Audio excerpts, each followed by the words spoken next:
Yo, what's up, guys? It's Primetime Poulton. This is the La Pod Gods, but I don't know where the main event is. The main event has left me hanging out to dry.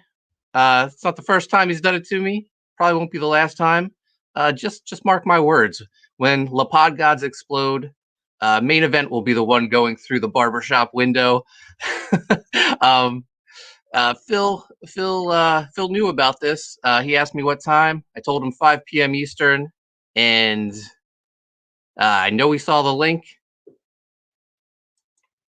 What's up, Lord Crackhead? I'm going solo. Apparently, main event Phil McNulty is missing in action, but I appreciate you joining me. But anyway,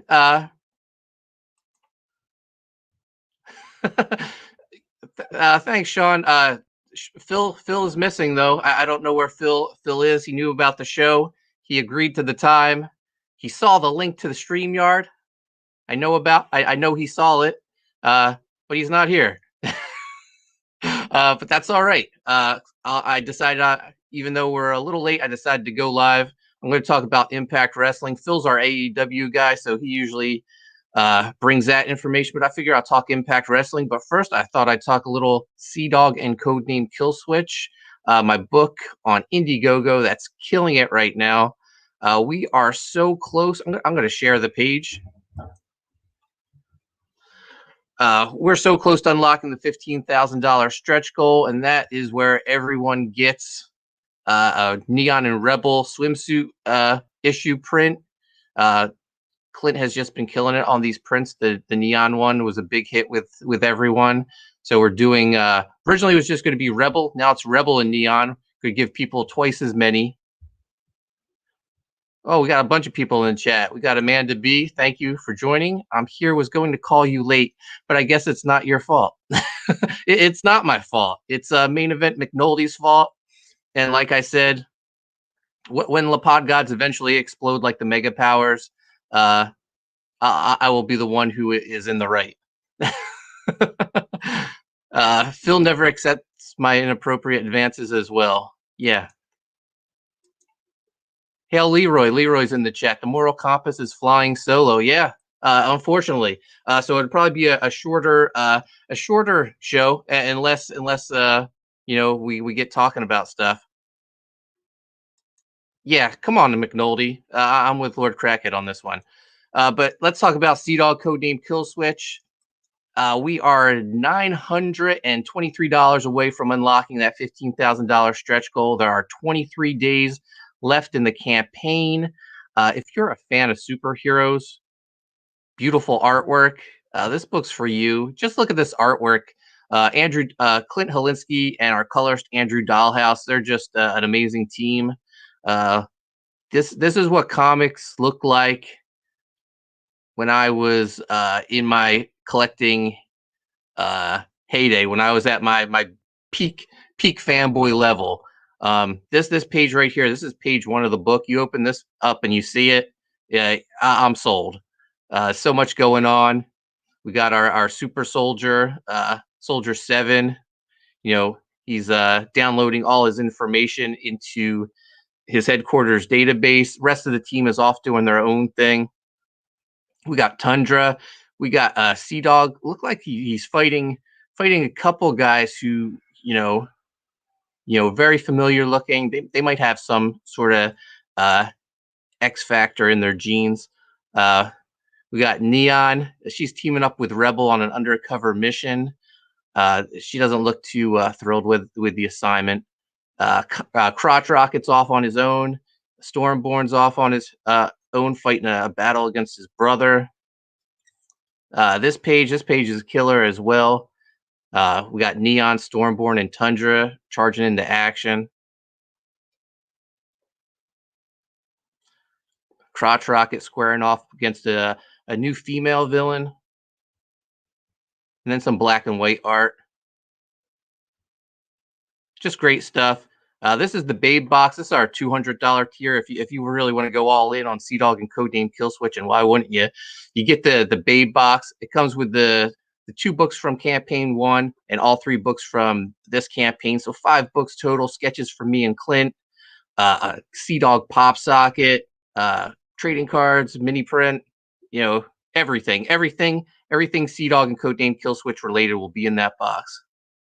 And here's the first stretch goal mini print, the neon swimsuit issue.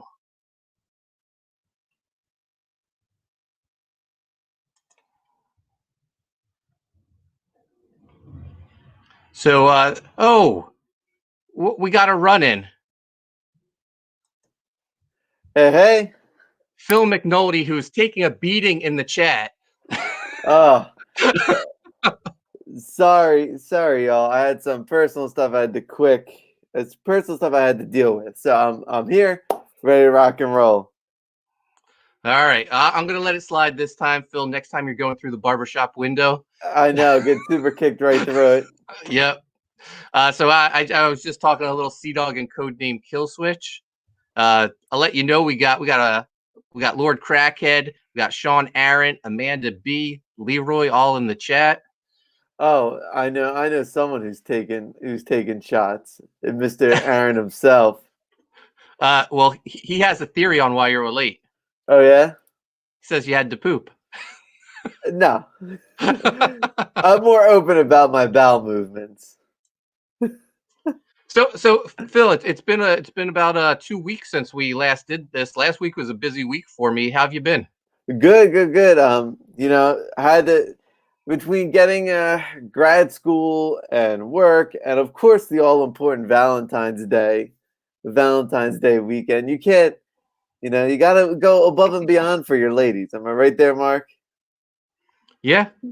No, you got to take care of your woman, especially on Valentine's Day.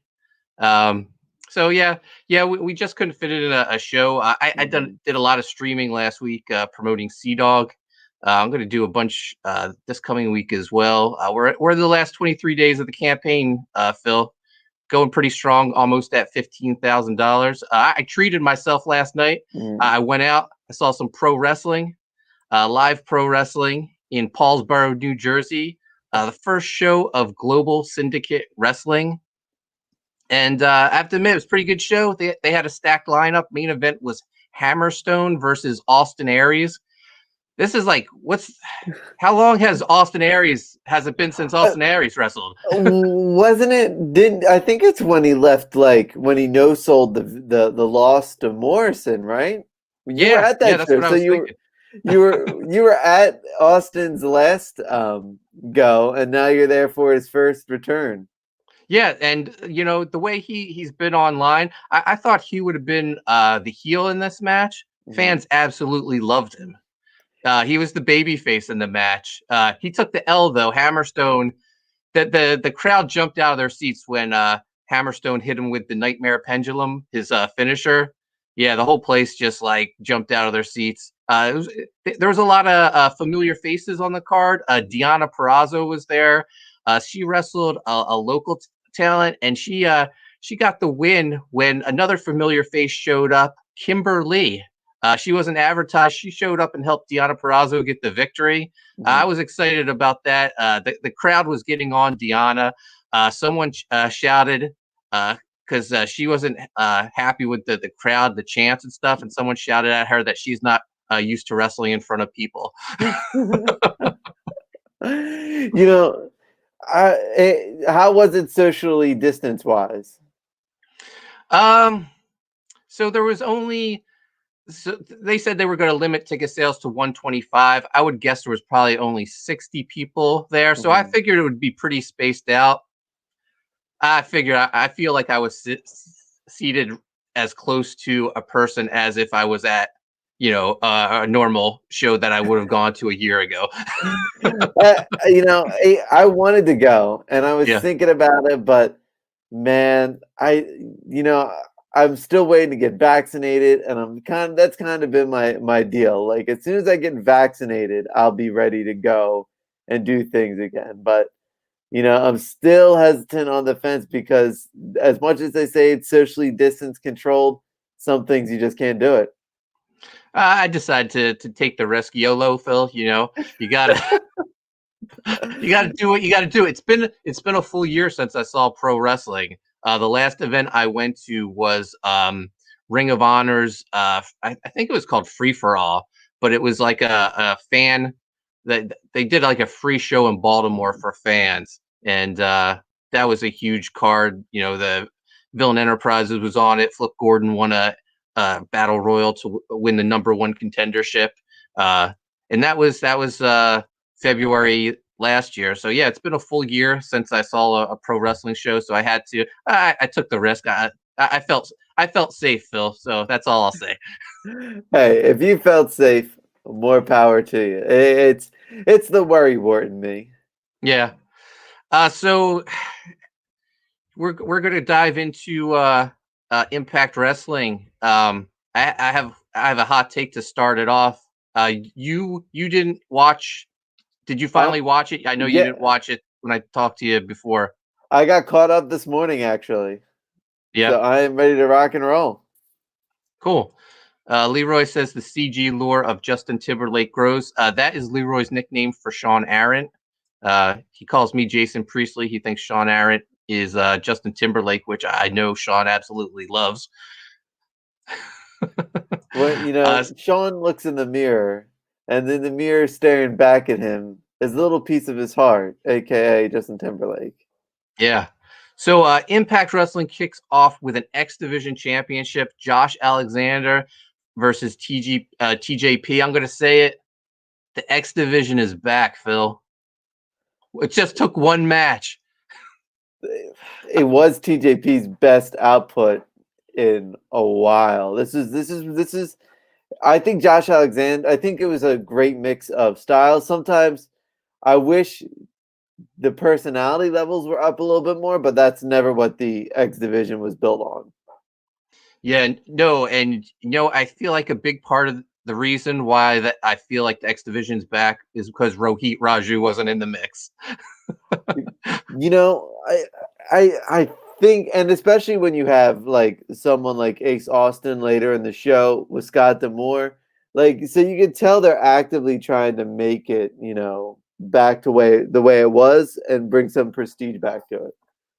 Yeah, so when I saw this matchup, I was like, I don't the way TJP's been portrayed the last, I don't know, 6 months. I was like, there's no way he wins this match. Josh Alexander is a beast. All they do is talk about pound for pound. He's the best wrestler in the company. But TJP looked great. He got the victory. I hope this. I don't want to see it continue as long as TJP versus Rohit Raju, but I would be happy with a rematch of this match. It was great. Yeah, it was good. A good way to start off the show. I think good wrestling matches are always a good way to start off the show because sometimes we get caught in that trap of promo opens and then a match happens and then another promo. That sometimes to get into it, we just need to actually see some good wrestling. Agreed. Next up, we get a backstage segment. Brian Myers is paying off Hernandez. This used to be the Ethan Page fan, I don't know, love fest. I think it's the Brian Myers one. Is there a cooler looking wrestler than Brian Myers right now with the eye patch? He looks like Snake Plissken. I was about to say he looks like Nick Fury, the Hasselhoff version, though. Yeah, no, he is just so cool. He's backstage. He's paying off Hernandez. He gave him the other half for taking out helping him defeat Matt Cardona and Eddie Edwards at the pay-per-view. And then they're going to re-up their deal. He paid him another sum of money to take out Matt Cardona this week. So we were wrong about the pay-per-view. We were both so sure that Matt Cardona was going to turn on Eddie Edwards. And he didn't. That only tells me that Matt Cardona hasn't signed a deal yet with Impact Wrestling. Agreed. I think what we're learning in this world where New Japan Pro Wrestling is now like a new challenger has entered the mix, especially with the AEW Impact relationship. Seeing New Japan, which we got a little glimpse of later in the night, makes you feel like it's okay to sign with a contract. I could see where Matt Cardona was originally, but so much has changed since then. now you can really sign a contract and show up anywhere with these working relationships. So if I'm Matt Cardona, instead of just being like, here's 3 to 5 appearances of me and not really staying in the limelight, I think he really should just sign with Impact. I mean, if he wants to go somewhere that's going to use him effectively, there's too many cooks in that AEW kitchen. Go ahead and do what Brian Myers is doing. Your best friend and one half of the major wrestling figure podcast. So you might as well sign up, be with your best friend, and you'll still be able to pop up on Dynamite. Yeah, I actually love that they're bringing this into the storyline. Myers is mad that Cardona's here because he wanted Impact Wrestling for himself. I feel like he's been in Cardona's shadow for years, and this is his time to break out. Mm-hmm. So it adds some realism to the feud, and they've been taking some stiff shots at each other on Twitter, which I like to see. It just adds to the story. It feels like they want to do so much, and you could tell, like in the case of Brian Myers, he's doing it because he knows he's going to be there next week. Whereas Matt Cardona is sort of hanging back a little. So I'm just hoping that Cardona signs on, and that way we can really get into like the nitty gritty of this storyline. I feel like we need them as a team because Impact, their tag team division was so strong like a few months ago, but with Heath getting hurt, that takes Heath and Rhino out of the picture. With Alex Shelley deciding not to come to work until he's vaccinated, that takes out the Machine Gun. So we had a stacked tag team division, and now the North broke up too because Ethan Page left.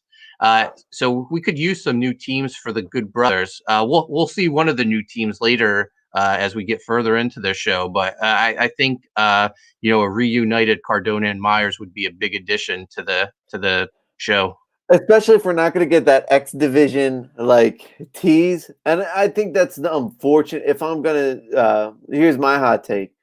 I think Matt Cardona sort of kind of screwed his buddy a little bit because Brian Myers was making those insinuations that he was going to get the X Division title, and we were just like, yes, we predicted it. And now with him coming in, it also feels like Matt Cardona's entrance, because he doesn't have a signed contract, is also having Eddie Edwards thrown in this weirdo, random, sort of spot that he's in. Like it was good because it was Myers and Eddie Edwards as a nice little thing, and now it feels like they added too many ingredients into this pot. I'm not complaining. It's 3 of my favorite wrestlers. Who knows? Maybe I'll start becoming a huge Hernandez fan because of this. Hernandez looked good. He shaved, only having that little piece of facial hair as opposed to the mustache really makes him look like 10 years younger, and he looked fit. So props to Hernandez. Yeah. So Leroy asked Sean in the chat, when's Sexy coming back? And Sean says it never left. So Sean's becoming quite popular in the chat. Hey, best friends show. We gotta record a new one, Sean. If Sean just watched wrestling, he could join us every week. So next up, we have another reason why I feel like the X Division is back. Match number 2, we see Daivari versus Suicide versus Willie Mack versus Trey Miguel. I'm loving new Trey Miguel. He's got a chip on his shoulder. He has a killer instinct. He's got a submission hold. I'm really digging it. Obviously, he gets the win in this match. What were your thoughts on it? I never thought the best thing that could happen to Trey Miguel was NXT, but damn it if it didn't help take out the 2/3 of the Rascals, and MSK's doing their thing on NXT, but Trey Miguel's finally stepping out to his own. I think the introduction of Sami Callihan into this whole ordeal is helping bring Miguel further up, and it just seems like in a match that has some Impact sort of legends and Suicide and Daivari being a good hand from back into early TNA days, and Willie Mack sort of helped continue on before like the Good Brothers signed on and we got reinvigorated with Slammiversary. So for Miguel to pick up the win is a pretty good stamp of approval for him, and a really good match. Yeah, first off, I want to say I never expected the Rascals to do so well in NXT. So shout out to them for winning the Dusty Classic. But you mentioned Sami Callihan. So this picks up right after the match. Trey Miguel walks through the curtain. Sammy's waiting for him. Where do you think this goes? Do you think Trey is a heel and he's going to side with Sammy and Sammy's going to become his mouthpiece now that Ken Shamrock's out of the picture? I don't buy Trey Miguel as a heel, as odd as that sounds. Some guys just like when Daniel Bryan becomes heel, you just don't buy it. Like you join in with Daniel Bryan when he was like the Planet's champion. I thought that gimmick was awesome. I love the hemp belt. Like it just really looked really cool, and you sort of sided with him. I think ultimately this leads to a Trey Miguel versus a Sami Callihan, as opposed to them teaming up. And I think because Trey Miguel probably will, if we're not getting belt collector Omega, then Trey Miguel is another possibility to sort of take the belt from Moose, which would also sort of put a new sort of main eventer to the top of the card. Yeah. So yeah, it'll be interesting to see where this goes. Next up, we have TJP hanging out in Scott D'Amore's office. They're just kicking it, and Ace Austin shows up, and he's pissed off. He won that Super X Cup, and he wants his title shot. And I agree. Like, what's the purpose of the Super X Cup if you don't get a title shot? And Scott D'Amore, being the terrible VP that he is, he was like, "Yeah, you'll get your title shot if you can beat 6 other people." I don't get, like, if this is supposed to make us hate Ace Austin, it's doing quite the opposite. It's making me hate Scott D'Amore once again. It's making me think TJP's just, a product of nepotism at this point. TJP's always been his boy. He's always protected TJP. It's going to come out that he's his illegitimate son or something. Now that's a storyline. Make it happen, Impact. Next up, match number 3, we have Hernandez with Brian Myers versus Matt Cardona. One thing I wanted to touch on is I'm just loving how. So I love how the Hernandez is involved in the Matt Cardona Brian Myers story, and then it's like spins off into other stories. Like Hernandez is a loan shark now. Before people stole money for him. Now Falaba, who has a gambling addiction, he comes to Hernandez asking for money and says, he has a business opportunity. If you give him 20, he'll bring you back 40. And Hernandez was like, here's 10. Do something with that first. So I'm just loving, not since like Attitude Era WWE has a company had every person on their roster involved in a storyline. That's what I love about Impact Wrestling. I think when it comes to the AEW storyline, right, we're getting, I think the good thing about, here's the catch-22 of it, if you will. Impact always knows how to work with their talent. They always have to know everyone's in town. But when you have this AEW storyline going over, it seems like only Tony Khan and Tony Schiavone are only there to talk shit. Like last week, we had Private Party, and it was cool that it looked like Private Party is going to win, but Guns and Gallows steal it. But that also is starting to feel more like an AEW storyline. So the good thing about Impact filming everything all at once is that they're able to do that. The bad thing is it seems like certain storylines have to take like a month break, and then you got to get back into it. So I'd like for them to sort of bring that up a little bit, or not air the Schiavone Tony Khan videos. Does that make sense? Yeah, we were actually supposed to get an Impact AEW appearance from someone in these new Impact tapings. It looks like you heard about it too. Sammy Guevara was supposed to be there, but he did not like creative, so he was sent home. And apparently he's got no heat on him. Like Tony Khan's like, no, you're my employee. If you don't like it, you can walk out on it. And I don't understand. But here, watching this episode, I don't under. Do you understand where Sammy Guevara is sort of like, if he goes to Impact, he has to be in the main event. And just, in my personal opinion, because that's the way AEW has been featured, even on Impact itself. The AEW roster is almost put on a pedestal, if you will. Like outside of a few guys on Impact, it's like, all right, maybe Moose, right? And that's it. Everyone else is sort of below AEW, when it comes to that. So I think Sammy's right. If it wasn't a good thing, he has every right to walk away from it. So I don't know where Impact could have used him in any situation so far. Honestly, I would have had him win the X Division match in his first appearance, and then take it to AEW and defend it there.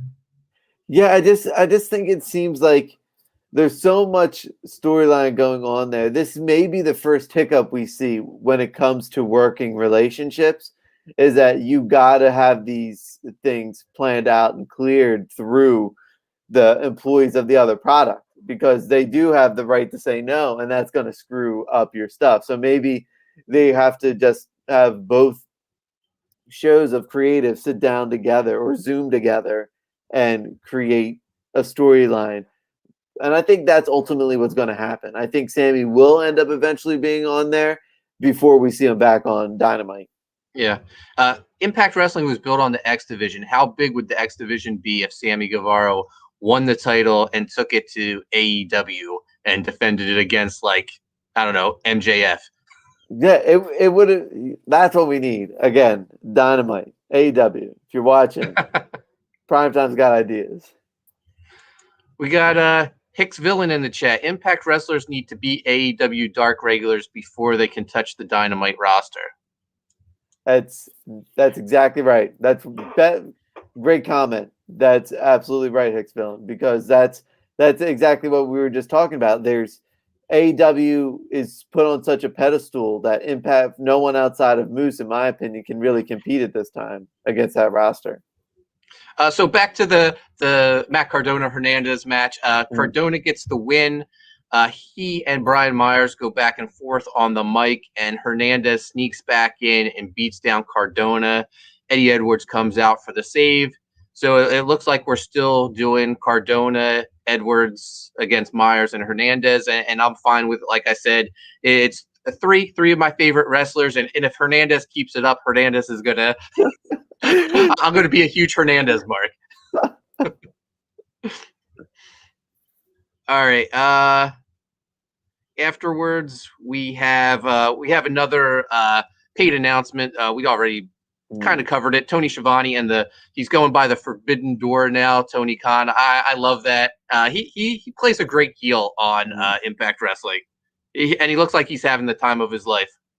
Yeah, I think I'm excited to see this guy come on Dynamite. Like I said, the AEW. You can tell, like, even regarding Hicks Villain's comment, like, you can tell that even creative-wise, AEW is booked better on Impact than they are on their own show. Match 4, Reno Scum, who we haven't seen in a long time. They're taking on New Japan's FinJuice, David Finlay and Juice Robinson. Clearly, this was a showcase for Juice Robinson and David Finlay. I loved it. They looked strong in this win, and afterwards the Good Brothers come out and welcome them to Impact and kind of treat them like young boys, because that's what they were when the Good Brothers were pretty much ruling New Japan. What were your thoughts on this? This is such a major, and then I will say this: Impact is the company benefiting from this most, and Juice Robinson, I remember he had his gimmick in NXT when he was Mr. Greenpeace, right? And it wasn't going over. And then he went to New Japan, and he became the United States champion, the IGWP United States champion. And I don't think there's anyone out there new school like this, like Juice Robinson, that reinvents himself in whatever needs to be done. I remember he got in a little feud with like the Bullet Club and even with Evil. So you're just like, this is, and doesn't he, when he came out with their shades and that hat and he was given the referee and stuff, didn't you think like, this guy is the star like of everybody in the ring right now? Oh yeah, absolutely. I'm excited because I want to see more Juice Robinson. I always want to see more Juice Robinson on my television. Great promo, great in-ring ability, and great charisma in the ring. More Juice Robinson, please. So I'm more excited to keep watching Impact because the Good Brothers have the Bucks and Omega basically have their feud with the Bucks on AEW, and now they're going to have against FinJuice on Impact. Like, the Good Brothers are going to be the MVP of 2020 2021 when it all is said and done. Next up, backstage segment, we have Rohit Raju and Mahabali Shera at the bar. Rohit, I believe, bumps into Cowboy James Storm, who is drinking there with Chris Sabin. James Storm drops his beer, which pisses him off. Or did Storm bump into Rohit? Do I have it the other way around? No. Storm bumped into Rohit. Yeah. Which made it even funny that Storm was pissed at Rohit. But and it's moreover to your point. We saw what Rohit was in the X division, and immediately this happens, and he's back to being Rohit. Yeah. And so James Storm smashes a bottle over Rohit's head. Shera steps up to him. They made no reference to Shera being Koya in the old Rebellion stable with with James Storm. I guess that's better left unsaid. But anyway, who shows up? Our man Johnny Swinger, and was like, "Hey, I got a place. If you guys want to drink and hang out, I got a place for you, Swinger's Palace." So he takes them to Swinger's Palace. Any segment where Johnny Swinger shows up is absolutely tops in my book. I need that Johnny Swinger Palace t-shirt when it's just instead of where like Caesar's Palace, instead of Caesar's head, it's just Johnny Swinger with this shit-eating grin that he has on there. That is a shirt that I would be proud to have and wear in public. So if you're out there, please, Pro Wrestling Tees Impact Shop, make a Swingers Palace t-shirt. He needs more merch. Oh, absolutely. Match 5, Nevaeh versus Tenille. This is a result of a backstage segment where Nevaeh and Havoc are contemplating breaking up because they didn't win the knockout tag titles, and Tenille shows up and was like, "Havoc, if you need a partner, drop the dead weight and I'll be your partner. I'm looking for one too." So that leads to this match between Nevaeh, which I never realized was heaven backwards until I guess it was Matt Stryker mentioned it. Nevaeh versus Tenille Dashwood. Tenille gets the victory. So this is going to lead to some friction between Havoc and Nevaeh. Do you see a breakup in their future? Yeah, I do. I think them losing to Tasha Steelz and Kiera Hogan would, like, if once you lose like 3 times to another team, like, I think that's always the beginning of the end of a tag team. And I think this is, I've been on record and I'm not gonna, go away from this. I think Nevaeh brings Havoc down, and I think this is more or less maybe getting. I think it's what it's going to do is going to turn one of them heel, and I would prefer it to turn Nevaeh heel, and then have Havoc sort of go for this knockouts champion, because someone's got to dethrone Deonna Purrazzo, in my opinion. I think since this whole Susan storyline entered, it's just I don't know. I can't deal with it anymore. Yeah. Main event time.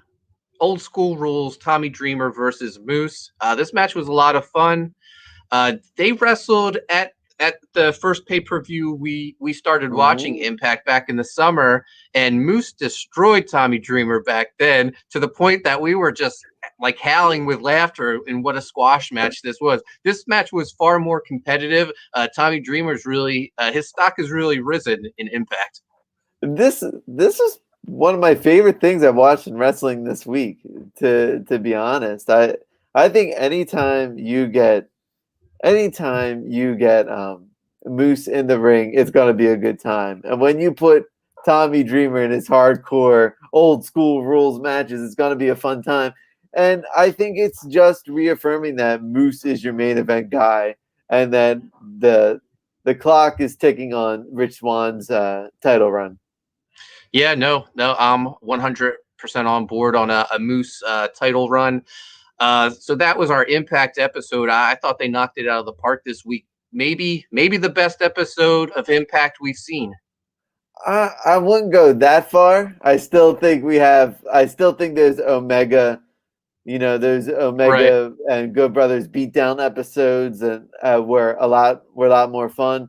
But I think Impact is they make lemonade with the lemons they have more than any other company. And I think the one thing I will say is getting distracting is the audio of the plugged in audio of like the fans in there. It's not doing anything for me.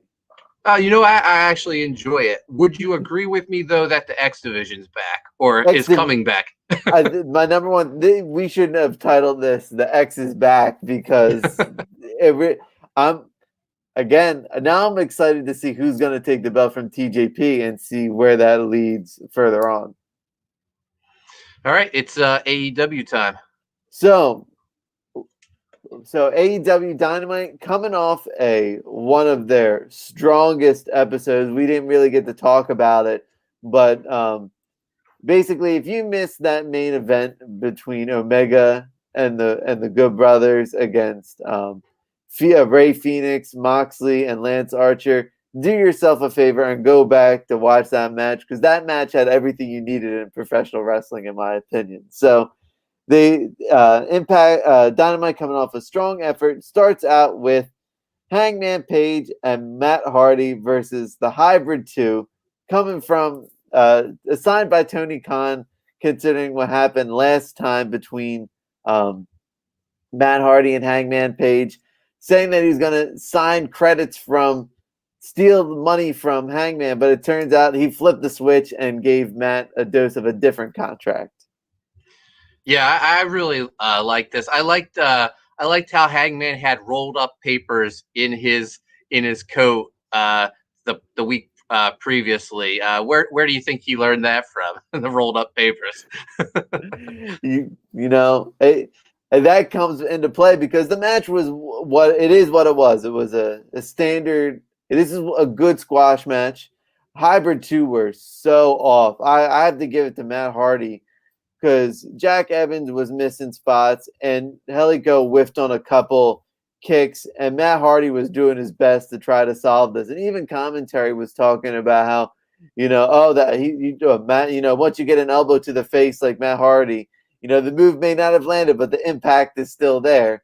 So they were even covering up. But the main storyline to come after this match was when it was revealed to Matt Hardy that Hangman switched the papers, and it was for a match at the pay-per-view called a big money match, where the loser will lose their quarters of earnings from AEW. Yeah, and so he had asked Hangman had asked Matt Hardy if he had read the papers, and Matt was like, no, I sent it off to the lawyer. So the Jacksonville Jaguars mascot comes out with the contract, and Hangman reveals that he switched the papers. But it turns out that Matt Hardy actually did read the contract and knew the swerve was coming, because Isaiah Cassidy was the mascot, and he puts the beat down on Hangman, and then Matt Hardy puts the bounty out on Adam Page. So good. Yeah, I love that move. And then we had the Dark Order making the save. Yeah, and how about the face-off between Five and Matt Hardy? Five looks huge. When did he get so big? I loved the fact that -1 Brody Jr.'s waving out the Dark Order to bring him out. It was such a good post-match segment. I popped for this. I'm like, and like my sister is such a huge Hangman mark. Like even before AEW was a company, she loved him, right? And she was telling me for weeks I had to hear he can't join the Dark Order. He can't join the Dark Order, right? He's Hangman Page. He's bigger than the Dark Order. And when this came out, she's like, all right, he has to join the Dark Order. And I think this is the perfect way to do it, is realize that Hangman does have friends. Yeah. Yeah, no, I feel like this is how it has to eventually end with Hangman joining the Dark Order. One little thing, just the little touches. -1 has his own mask now, and it has a -1 on it, and he wrote -1 on his chest, kind of like how 10 has a 10 on his chest. 10, his favorite wrestler. It was such a good way to open up the show, and the show, the next matchup we had Riho versus Serena Deeb, and Serena, none of these women particularly stand out to me. I like big characters, but this match was fire. Yeah, I'm surprised. I absolutely love this match. I was never a fan of Riho. I always thought she was a head scratcher to be the first female champion in AEW. But she really impressed me this match. I feel like Serena Deeb impressed me more. Her selling that knee injury was great, and even with selling the injury, all the stuff she did to Riho to try to get the submission with the hurt knee was just great. I was actually really surprised Riho got the victory, just because she had been off her TV so long. And Serena Deeb really, honestly, she's been the most the top female champion in the company. It was, for some reason, AEW loves themselves some Riho. They love themselves some Riho to the point where I felt like, there's no other way. And the way JR was selling it on commentary, there was no other way. I was like, man, Riho's going to win again. Like, and I think maybe it will be a Riho versus Britt Baker. Like, when Britt Baker, this is what started Britt Baker's heel turn, was that loss to Riho, and she never recovered from it. And it started with the knee. The next match was her getting her knee crushed. I think this comes full circle. I think it ends up being Britt Baker who ends up beating Riho in the finals. Here's a question for you. How does Britt Baker versus Anna Jay not make it on TV? It's going to be their YouTube match this week. That's crazy. Again, AEW gets booked better on Impact than AEW, especially when you have two of the most over female. Like the big thing about AEW is their female talent. It's their Achilles heel is their women's division, far and away. And when you have a popular female character in Anna Jay, and you have just not one of the best female heels in wrestling, but one of the best heels in wrestling right now, Britt Baker, how can you not have what they bring to the table, the Dark Order, and then Reba and all of her antics that go into it? How can you not put that on television? It seems like they want to put on matches for matches' sakes and not sometimes put the storyline first, which is confusing with AEW. Yeah, no. When I saw the them hyping up the other matches for the women's tournament and that they were going to be on YouTube, that one really stood out. It should be a televised match. We could have had Orange Cassidy and Luther, which was the next match up, be on YouTube, because I could care less about. Unfortunately, I could care less about Best Friends without Trent. I mean, I love Orange. I think he's good, and I enjoy his matches, and it's ultimately going to lead to, I think, to him beating Miro. But I really want to see more of the women's wrestling, especially when it's Anna Jay and it's Britt Baker. Yeah, no. So they showed Orange Cassidy's record when he came out for his match with Luther, 15-9. He was red hot when he was in a feud with Chris Jericho. They wasted Jericho putting him over. It doesn't it seem like That's what always happens with Jericho. Then I think that's unfair to Chris Jericho too, because Orange Cassidy is the new Fandango. Exactly right. You took the words right out of my mouth, my man. How many times has we seen Jericho put himself out there? Kevin Owens wasted away, right? CM Punk, right, was the only good one that it seems like that gave a little bit more established. But then Orange Cassidy thrown away, Fandango thrown away.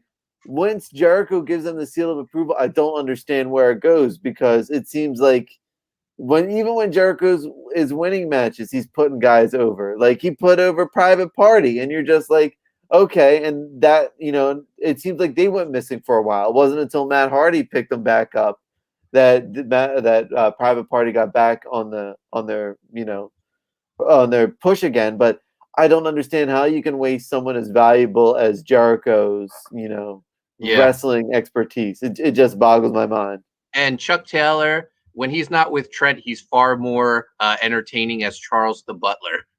Yeah, for real. I was. Hicks Villain says Luther is on Dynamite too much. We can't agree with you more. So next up, we had what seems like the storyline that will never get to its climax. It is Team Taz calling out Sting, where a couple of members of Team Taz were away because they were snowed in and they couldn't get to Jacksonville on time. So it really was just Hook and Brian Cage representing Team Taz, and they call out Sting. Sting using his supernatural powers to snow in Ricky Starks and Powerhouse Hobbs. I love Sting. After Roddy Piper, he is my all-time favorite wrestler. This storyline is dragging. Actually, I'm happy to see a little action this week. Mm-hmm. Surprised Sting would take a power bomb, but he looked fine. Did you see that face Sting made when he took that bump? You could tell that was his first bump since I think like 2015. Yeah, like that buckle bomb. You could just tell like he was just like, and it's like those like old school movies and TV shows where it pauses and then you have them narrate. How did I get to this moment? Well, to get there, we got to start from the beginning and rewind it. That's that face that Sting made, almost like, wait a second, am I WCW champion? Yeah. So we didn't talk about it since we didn't do a show last week, but Team Taz, they pretty much murdered Darby Allin. They put him in a body bag and drove off, dragging him from a car. And we've always talked about how dumb Darby is, the stupid stunts he does. I bet he was really in that body bag and got drugged. I know he was. I know he was. There's no way. I hate when they say that, it's always the man makes the title. The title doesn't make the man. The TNT title is being wasted right now. And it's such a shame when you have so many other mid-card guys. Like, this is the point. This is where they should have had Orange Cassidy v. Cody Rhodes, because that could have been used in this Miro storyline, right? Maybe the way he gets Charles the Butler back to be Chucky T is he has to put the title on the belt. If I win the match, I get Chuck Taylor back. But if I lose the match, you take my title and he stays your Butler. And that makes the storyline even more so than it is. But Darby Allin just wasted this title away. And I cannot get behind Darby Allin. I just can't. Ricky Starks needs to be TNT champion. Imagine how impressive Team Taz would look. Ricky Starks with the TNT title. Brian Cage, he has to start defending that FTW title. It'd be something. But let's go to an actual title defense that was fire. We had the Young Bucks versus Santana and Ortiz with the Inner Circle around there. And this was by far and away. Didn't this feel like a classic LAX matchup, Mark? Yeah, no, they look great. That's another. We talk about wasting Jericho putting over Orange Cassidy. I feel like LAX has been wasted for a good majority of their time in AEW. Rumor, yes, Hicks villain Cody was defending that title every week. Darby just sits in the cheap seats. I can't get behind Darby. He does nothing for me, and that sort of behavior is just what further makes me hate him as TNT champion. But getting back to LAX, well, I mean Santana or Ortiz versus the Bucks. Did you hear the rumor mill on who could be joining to be their manager?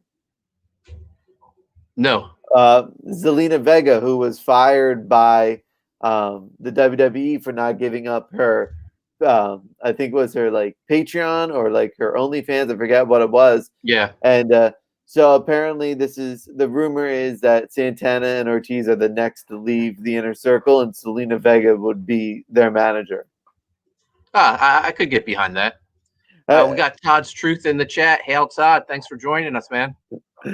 But man, I cannot, it was fantastic. I love anytime the Bucks and Proud and Powerful can get together. This was just like, I feel like this was Santana and Ortiz knowing this could probably be the last time they get a title shot in a while. I'd also like to point out the promo they did, the Inner Circle did before the match was great. MJF just trying to bury Sammy, and Jericho tells him to shut up. We all saw watched the episode, and we saw what he's been doing the last 2 weeks. But Jericho then saying, it's more Sammy's fault than anyone's fault, and he never wants to hear Sammy's name mentioned again, and he's dead to him. That was good stuff, because you also hear reports that Chris Jericho was pissed off at Sammy for not being happy with the creative at Impact and telling like Callis and D'Amore to send him home and bar him from the building. So I think they're playing us, but it's good stuff. I agree, but I mean, I don't think any company in wrestling right now does match into storyline better than AEW, and I think having the Inner Circle attack the Bucks after the match, and then having Don Callis sort of hold back Kenny Omega was a great way to keep Omega and the Bucks almost still attached, but barely. Yeah, and the Good Brothers took their sweet time coming in for the save. The MVPs of wrestling in 2021 is the Good Brothers. No one makes me laugh more than the big LG Doc Gallows when he goes like this, just looking around like, whoa, I can't believe that beatdown happened. And he just like taps like one of the Jackson brothers on the back, like, we're here to save you. It was too good. No one plays better just like arrogant shitheads than Guns of Gallows. Yeah, so what do we have next, Phil? So next up, we have FTR versus Matt and Mike Seidel. Just standard squash match. It looked like FTR was going to cut Matt's brother's hair. And then we get a sort of a video of Luchasaurus's old mask cut up, and then lights go out, come back on, and Jurassic Express starts the beat down on FTR. I love a good brother tag team, so I was excited when I heard it was going to be Matt and Mike Seidel. Mike Seidel looks like he hasn't been in the ring for a while. He looked like he was gasping for air, and looked like he messed up a couple moves. But I wouldn't mind seeing them get more work and become a team. They need to bring in TNT tag titles just because they have an abundance of teams. Yeah, and I gotta say, Jungle Boy and the street clothes on this beatdown, he's starting to separate himself from Luchasaurus and Marco Stunt. I think we're starting to officially get, and the fans are singing his theme song afterwards. We're starting to watch the organic build of Jungle Boy, and I'm all for it. Yeah, definitely. Once Tony Khan sprang for the money, for the rights to the song for Jungle Boy, you're like, oh, they got big plans for him. Yeah, it's another reason why we talked about I think Todd just wrote in the chat about, Darby not defending it every week. This is where Jungle Boy needs to take the title from Darby and have him defend it every week, because he's just such a good in-ring wrestler. And this is the time to strike while the iron's hot. I don't think you're going to get Jungle Boy heated up any more than he is starting to right now. Yeah, no, there's so many choices you could go with for that TNT title. Ricky Starks is my guy, but Jungle Boy would be a great choice. MJF, even Sammy would be a great choice. So it is main event time. We get Jon Moxley, Rey Fenix, and Lance Archer sort of teaming up once more to take on Eddie Kingston, Butcher and Blade. And I really, as much as I go on and I say every week how I hate Jon Moxley, the only Moxley promos are when they're directed towards Eddie Kingston, because Eddie Kingston makes every promo seem real. And I love the fact that Moxley has to address their real life friendship and say, if I have to beat you down to tell you how much I love you, it's what I'm going to do. And I felt like this was a genuine Jon Moxley promo. Look at Sean Aaron in the chat trying to talk some wrestling. I want Max Moon's son to take up the title. Yeah, there definitely needs to be a Max Moon Jr. Sean dropping a little knowledge that he does know some wrestling. But does he know that Max Moon was Conan for like a short spell, and then it was Paul Diamond from the Orient Express? So yeah, maybe Paul Diamond's son comes and becomes a wrestler and says, "Hey, I am Max Moon Jr." Those references even go over my head, Primetime. That's why you are the king of the ring. Oh, yes, yeah. Main event is about 10 or more years younger. So he missed the Max Moon era. So Max Moon, Conan, WWE signed Conan back in the 90s, and they gave him this elaborate gimmick, Max Moon. He had like little wrist cannons that shot streamers. It was actually really cool. They had big plans for him, but the costume was so bulky, Conan did not want to travel with it because it was just too much of a hassle. So he quit the company, and they spent all this money with Max Moon. So they had the Paul Diamond, who was a member of the Orient Express. He wore a mask. They were like, "Hey, the costume fits you. You're Max Moon now." Kind of like what they did with Sin Cara. The first Sin Cara didn't work out, so they gave the costume to Hunico and said, "Hey, you're Sin Cara now." Main event, okay. I think it was okay match. It was fine. Moxley, Archer, and Phoenix pick up the win, but it's the after the match that really starts off the storyline, in which we get just the Good Brothers, the Bullet Club. What's up, Eddie? Thanks for joining us. We get the OG Bullet Club. We get, well, not OG, but we get Omega and Guns and Gallows against just beating the crap out of Jon Moxley, in which was brutal.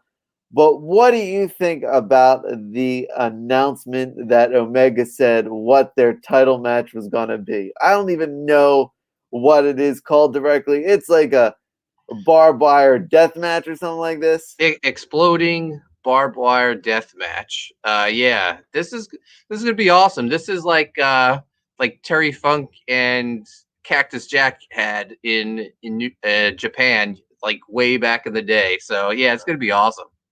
Do you think this officially writes off Moxley for a while? Because it feels like he's doing everything in rapid fire so he can be there to be dad for a while. Yeah, no, I think so. I saw Renee Young post a video, and she looks pretty pregnant. So Jon Moxley going to take some time off, and this would be a good way to write him off TV. So what do you think? How would you book it? I want to see if you would book it different than I do. How do you book this match, this Moxley Omega match? I would say I don't think you can have Kenny win clean. I mean, it's a barbed wire death match, so pretty much anything goes. So I guess anything is a legal victory, but there has to be help from, Good Brothers, maybe even Kenta, since Kenta and Moxley still have that U.S. Title storyline going over in New Japan. Maybe this is a way to also get that U.S. title off him too. Maybe he suffers an injury or something that puts the belt on Kenta. I think this is the time you put Omega over clean. I think this is the time you have no interruptions, no distractions, so that way you can have Moxley say that he lost to Kenta because he was like blown up in this barbed wire match, like something that would give, because I think you gotta go the Triple H route with Kenny Omega. Omega to me has never been the shit heel. He's never been the guy who would cheat to win. He was the guy who came in and said, I am a Canadian wrestler. I'm a Gaijin. I purposely learned your language to tell you how badly you suck. And now I can beat all of your wrestlers and tell you how bad I've beaten them, right? It's almost that Triple H sort of, I'm with DX, but I don't need DX to help me win, right? It's what annoyed me about Triple H was when he was beating The Rock. You're like, I just wanted to see The Rock win. They got to do that. They got to bring that to Omega because, quite frankly, he is the best wrestler in the world. He can beat anybody on any given match, and they need to stop having Moxley be the end-all, be-all, especially if he's going to take some time off. That's just my thoughts. Yeah, and when he eventually comes back, no one will remember that he lost cleanly because they'll be so excited to see him return. Right, exactly. So that's it for AEW. Strong episode. Here's a question that I don't know, just popped in my head. When do you think, or will we see Marty Scurll turn up in AEW? After Revolution. Yeah, I think after Revolution. I think after this whole Shaq, I think Cody's next feud will be with Marty. And I think so after this whole Shaq Jade Cargill thing dies a very brutal death as we die slowly with it. Like I think that's when Marty comes in. And maybe Shaq, I don't know, maybe Shaq gets the victory because he gets Marty in there. Like just something that can move the storyline further and have Cody feel embarrassed he lost to Shaquille O'Neal. That's why it gives Cody still some respect. It makes Shaq look like Shaq, and he gets to continue to pump out wrestling on TNT with basketball, because I'm not the biggest basketball fan, but I love watching TNT basketball because I love his interactions with Charles Barkley and Kenny Smith, and Shaq is just hilarious. So I'd rather have, as much as it pains me to say this, I'd rather have Shaq go over Cody if it means bringing in Marty Scurll to also help him. I think that's your best way if I were to fantasy book it. Yeah, that would, if I have to take Shaq and Jade Cargill to get Marty Scurll, I would take it in a heartbeat. Right. So we have Elimination Chamber for WWE coming up very shortly. I haven't honestly been following WWE all that much. I just can't get into it, but I know Drew McIntyre's defending his title in the Elimination Chamber, and for Roman Reigns, they're picking the number one contender through the winner of the Elimination Chamber. Does that mean Edge is going to face Drew McIntyre or whoever comes out victorious in Drew's match? So I haven't been watching, much WWE lately at all. I find, to me, when you see good storytelling with especially Impact, and you see entertaining storylines, AEW may not have the best storylines at the time, but you can't say they're not entertaining. So when you have good storylines from Impact, you have entertaining storylines from AEW, and then you try to watch Raw, which it's gotten to the point where that the company is bigger than the stars. And I don't want that. I want to watch the stars. I'm not watching WWE for the WWE name. I'm watching for the wrestlers that are working there. So I haven't watched much Raw. I've kept up with SmackDown. SmackDown is awesome. Roman Reigns is incredible. Big E's finally getting his push.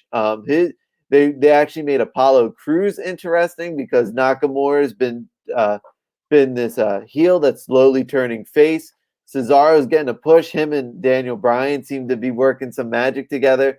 So SmackDown and Seth Rollins came back and he's filing injunctions against the WWE for the blatant disrespect against him. So it's been really fun and really entertaining. But the money's with Edge versus Roman.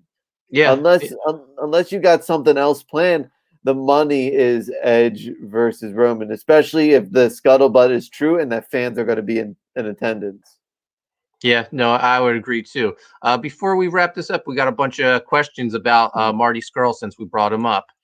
Hicks Villain says, "Is Marty coming back? I think he's stuck in wrestling purgatory with guys like Joey Ryan." From what I heard, I feel like the Joey Ryan situation is much more serious than Marty Scurll. Yeah, from what I've read, it seemed like more people like Joey Ryan. The more details come out about Joey Ryan, the more of a scumbag you really find out that he is. And this is coming from someone who was a Joey Ryan fan, and it's sort of embarrassing. Like we went to a WrestlePro show and we saw him wrestle Tessa Blanchard. Yeah. And I was rooting for Joey Ryan, like, because I just love that character. I love that gimmick. And you root because you know Tessa Blanchard's going to win. And now it makes me feel even embarrassed that I rooted for the guy because he's such a dickhead and jerk. Whereas opposed to Marty Scurll, it seems like it's more accepting for him because was it really skeevy? Yeah, it was skeevy. Was it illegal? No. But it seems like he had one bad day being with a little bit too much to drink, because that was years, because then he had different relationships with other wrestlers, and he was with Deonna Purrazzo, and it just seems like, and she has nothing but good things to say about Marty either. So I just think we make mistakes. He had a little bit too much to drink. Was it skeevy? Yeah. Was it illegal? No. And I think that's where the difference lies. Todd's Truth says he hopes Marty returns soon, but I agree after Revolution. He also says, "Do you guys think Marty will come in and take over the Dark Order like he was supposed to do originally?" That's a thought, but it seems like they're going in a different direction with the Dark Order now. I feel like Marty's going to pop up on Impact before anything, because I feel like Impact would be willing to give him a chance, and maybe AEW's like, go to Impact, see how it goes over, then we'll ease you into our our show. If the Dark Order were heels, yes, but I think with the passing of Brody Lee and seeing that almost his son is the de facto leader, almost basically, and Hangman, I think they've become just such a good face group that you really can't add. And we just talked about Marty's history, and it can be forgiven, but you got to bring him back almost in a heel role as opposed to a face role at this point. Sean says he has a really important question. And go ahead and ask it, Sean. I'm sure I'm going to be disappointed in it. I don't think it's actually an important question, but who knows? Maybe you'll surprise me. Eddie Winkler wants to know, what is Raw? It's probably the worst wrestling show going today. Damn it, you beat me to it. It is the worst wrestling show going today. It's a shame, because they probably have maybe one of the top factions in the Hurt business who I feel are being wasted over there. MVP looks like he's going to need surgery, so it looks like he is the literal Hurt business now. Let's see. Okay. Eddie says, "I think the Dark Order will be broken up in a month or so." I hope not. I think, I mean, they've really pushed that they are a family more than a faction or a cult, and it would be really odd. Like, how do you break them up? They seem like such a tight knit unit, unless you're gonna say, "Hey, John Silver needs to be the breakout star," but he's already the ultimate baby face, and that's a baby face group now. So I don't know. I don't see them them breaking up. I think it would be more put on hiatus than broken up. If anything, maybe Uno and Grayson. And you notice they stopped calling him Evil Uno. He's back to being he's just Uno. Yeah. So I think maybe if Uno and Grayson want to get on a bit of a tag run, and they want to see what 10 does on his own. It just may be like DX. They never really officially broke up. They just kind of dissipated. All right. So Sean wants to know when you are coming back to Ott and stuff. Send me a time and a date, and I'll be there. Mark Clark, thanks for joining us, Mark. What do you think of NXT? So I hadn't been keeping up, but the ending to the last takeover with basically, I guess, the explosion of the Undisputed Era, that has me interested in NXT. Plus, Karrion Kross, I absolutely love him. So he's another reason to watch. Phil, what's your thoughts on NXT? I love NXT. I think it's obviously probably depending when SmackDown is good or not. NXT is I think the best. I do just think Roman Reigns is too good to put NXT above SmackDown at this point. But NXT is just heating up again. It's feeling like classic NXT, and I think Adam Cole's such a good shit heel, and I wonder what's going to happen with Pat McAfee, because Pat McAfee was right about him now. I think Kyle, I think O'Reilly is just fantastic. He sells better than anybody in the wrestling right now. So much so that when he got super kicked on the latest edition, they thought he had a seizure and they had to put him on a cart out. NXT has been really good, and sometimes it has me worried that they're going to take over in the ratings again, because when the Undisputed Era is going, it's hard to keep your eyes off that product. Who takes the belt off Finn? Adam Cole, Kyle O'Reilly, Karrion Kross? I think it's going to be I think it's going to be Adam Cole, and I think O'Reilly is going to try to challenge, and I think it'll separate Adam Cole from Undisputed Era, and I think Undisputed Era may just go somewhere else, maybe Raw or SmackDown to help be tag fodder, because it feels like NXT is in the middle of a transition. Eddie hopes Dark Order doesn't break up, but thinks it would be good TV. And he's been a Dark Order fan since day one, as I have been as well. Even when everyone was shitting on them, I loved the Dark Order. Todd's Truth, laughing at Sean. And it better not be Cole who wins the belt. See, I feel like it's going to be Karrion Kross, because Cole and Kyle O'Reilly will be feuding. That could be a good one. Yeah.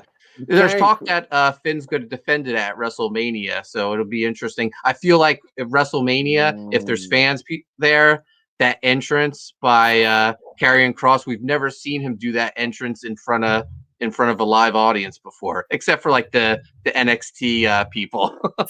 if we're gonna build fantasy book NXT for a moment here, you got to get Finn Balor back into his Spider-Man fanboyism and bring back the demon character, and you need Karrion Kross, because to have both those entrances back to back to build up the fans in that stadium and watching that TV and just seeing these two characters who look larger than life despite Finn's stature. I mean, Karrion Kross is huge, so he does look larger than life, and especially with Scarlett Bordeaux, that's the full package right there.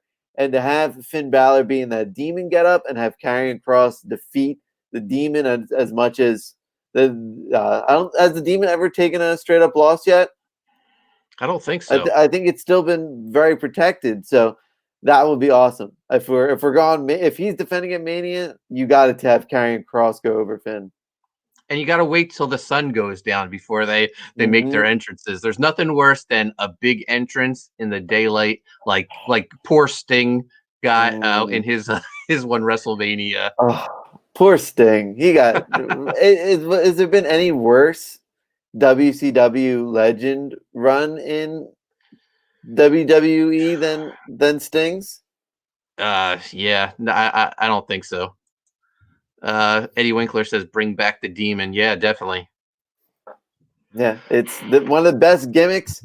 When it was explained in NXT as being like a haunting, almost sort of scary, almost Venom-esque, if you will, it was really good. And then when it came to story time with Finn Balor sitting in front, like, let me tell you about my name here, and then let me tell you about the demon. Like, no, they need to bring back NXT Demon. Sean says he loves us, and we have to bring back the Best Friends show soon. Agreed. Yeah, I'd love to. Mark Clark's in agreement. Bring back the Demon, Finn versus Karrion Kross. Yeah, that's the marquee matchup, I think, for WrestleMania, NXT wise. Hicks Villain, who's really been bringing it this episode. Demon shouldn't lose to Kross. Save the loss for young up and comers like Lesnar. Yeah, yeah, absolutely. Oh. Well, they signed that Parker whatever. Oh, I know. Yeah, Bordeaux or whatever. Yeah, he looks like a young Brock Lesnar. Who knows? He follows me on Twitter, by the way. Hey, fantastic! Shout out to maybe we can get him on the pod gods. So Phil, man, we've gone an hour and 15 minutes. I've gone a little longer because you showed me the first few minutes. Sorry about that, my man. That's all right. It's water under the bridge. Phil, where can people find you at? You can find me on Twitter and Instagram at Animated Film. New artwork is going to be coming up there. Getting out of my commission hole once more. Getting back to Revengers. Getting back to art. Been a while, but luckily getting grad school out of the way and getting closer out of my main sort of teaching responsibilities. So it's going to be good. I'm getting ready for a relaunch of sort of my art. Stop teasing us, Phil. Post some Revengers artwork tonight. You got Twitter. It. I'll do it. Right. I'll do it. Everyone in our chat is a comic fan, so show off. Do a little showing off tonight. I've seen, and Sean Arendt has seen some Revengers stuff. I think Sean has seen some stuff. Mm-hmm. So yeah, I think it's fantastic. I think the people in the chat would like to see it too. Awesome. So I'll post it. I'll post a little snippet tonight. I'll do that. Awesome. And you guys can find me on Twitter and Instagram at Coney Waves. Make sure you check out Sea Dog and Codename Kill Switch Book 2 on Indiegogo. There's 23 days left. We're so close to unlocking the $15,000 stretch goal. And make sure you subscribe to Primetime Poulton. Hit the notifications. I want to thank everyone for joining us. Todd's Truth, Sean Arendt, Eddie Winkler, Hicks Villain, Mark Clark. We got Leroy, Amanda, and I think that's everyone. Let me just make sure I don't want to forget. Oh, and Lord Crackhead. How could I forget Lord Crackhead? Anyway, guys, thanks for joining us. And Phil and I will see you next week to talk some wrestling.